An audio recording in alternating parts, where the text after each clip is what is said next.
पुढची बातमी बघूयात. हनी ट्रॅप प्रकरणावरती आता सरकार गप्प काय, असा संतप्त सवाल नाना पटोले यांनी उपस्थित केलाय. कारण हनी ट्रॅपच्या मुद्द्यावरून नाना पटोले यांनी आता सरकारला घेरण्याचा प्रयत्न केलेला आहे. आजचा शेवटचा दिवस आहे पावसाळी अधिवेशनाचा आणि याच अधिवेशनाच्या शेवटच्या दिवशी विरोधकांनी सत्ताधाऱ्यांना घेरण्यासाठी आता चांगलीच रणनीती आखलेली आहे.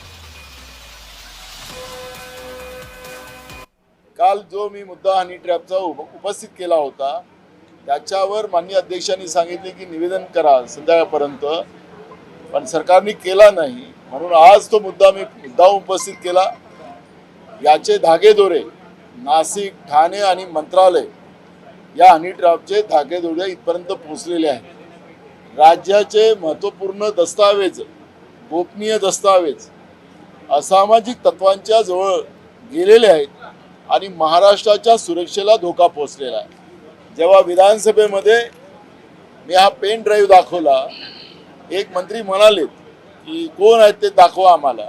आम्ही म्हणालो दाखवू, पण मला कोणाचं चरित्रहनन करायचं नाही आणि मग ते घाबरले. मुद्दा असा नाही की मला कोणाला ब्लॅकमेल करायचं आहे. माझ्या महाराष्ट्राच्या सुरक्षेला धोका पोहोचलेला आहे. असामाजिक तत्वाकडे महाराष्ट्रातले गोपनीय कागद पोहोचलेली आहेत आणि त्याची काळजी आम्हाला आहे.